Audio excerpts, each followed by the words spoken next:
everybody, and welcome back to the channel. Hope you enjoyed the little intro. That's from a trip to Jamaica we made a couple of months back. Today we're going to be taking a look at another really cool watch from the Orient lineup, and that is the Orient Mako first gen. This is the Pepsi version. I actually bought this a couple of months back, and within a couple of weeks of my purchase, Orient announced that they would be launching the Pepsi second gen Mako, which I probably would have held out for. Been really loving this watch though. It's a really cool watch. So let's spin the camera around and we'll check out the Orient Mako Pepsi.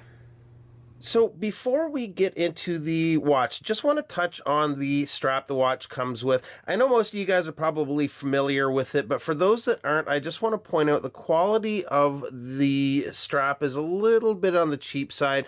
The hardware isn't horrible, but the strap is quite plasticky feeling. That, along with this blue logo, it's just a no-go for me. This thing goes great, though, on a lot of straps. I've been wearing it most of the summer on, both of these are Bartons. One is a nylon, the other is one of their rubber straps, both quick releases. Looks great on those, and recently I came across this strap. This is a company called Truffle. I'll put the company name up here. They market more towards the smartwatch straps, and that's what this was marketed as, a Samsung Gear strap, but I ended up picking it up. It's kind of that seatbelt material, and I quite like it on this one too. So anyways, it goes with a lot of straps. The watch itself comes in at a case width of 42 millimeters. We have a lug-to-lug of 47 millimeters. The lug opening is 22 millimeters, and we have a case thickness of about 13.5 millimeters. The water resist is 200 meters, and the watch houses the Orient caliber 46943 movement, which, although it's a very reliable movement, it is not hacking or hand winding. The other thing some people could take or leave is the fact that this movement requires the screw down pusher at the 2 o'clock to make the day change. And I'll just show you guys how that works. If we just back it out, you'll see when I push it, the day changes there. It's not for everyone, but I actually like the look of the pusher there. The dial is a really dynamic dial. Depending on the lighting situation, this goes from almost a black to a very brilliant blue with beautiful sunburst effect, especially in the sunlight. At the 6, 9, and 12, we have Arabic numerals, and at 3, we have the day date. All are framed nicely in stainless steel. They look great when they catch the light.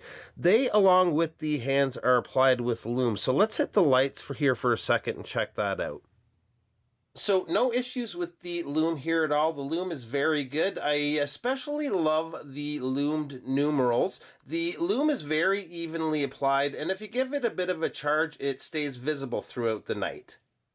The bezel here is a red and blue Pepsi style bezel. It has an aluminum insert. It's a 60-click unidirectional bezel. And the same as the Ray that I've reviewed in the past, the bezel here is really stiff on this watch. There's no play at all, and the alignment is bang on, but it'd be nice if it was a little easier to turn. The case is finished with circular brushwork on the top here and transitions to polish finish on the sides. The lugs have a really nice curve down towards the wrist, and on the other side we have the crown, which is protected by crown guards. It is signed with the Orient logo. It's got some pretty deep knurling, making it really easy to unscrew, change the time, and screw back in. The screw down case back you'll see here is etched with the Orient logo. Around the perimeter we have water resist 200 meters, stainless steel, and Orient Watch Company Limited. So let's check it out on wrist for a second. Alright guys, so for me, both this as well as the Ray are just classic watches. I think they're really tough to beat for the price. The only real issue here is the fact that it's non-hacking and non-hand winding.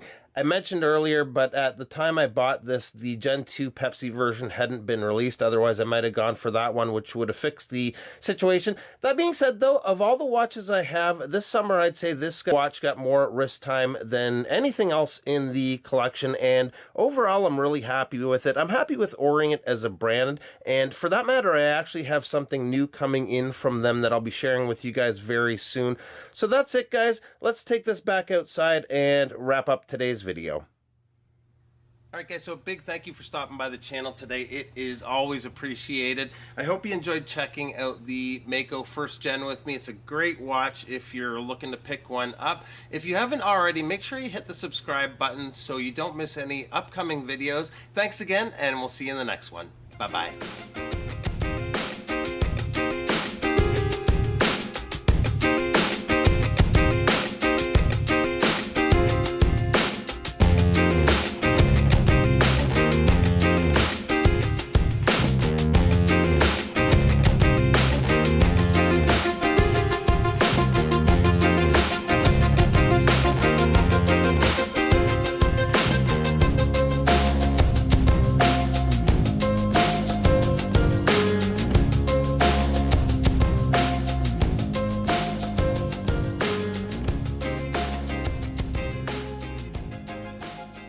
Make sure you hit the like button. If you haven't done so already, hit that subscribe button so you don't miss any upcoming videos. Thanks again, and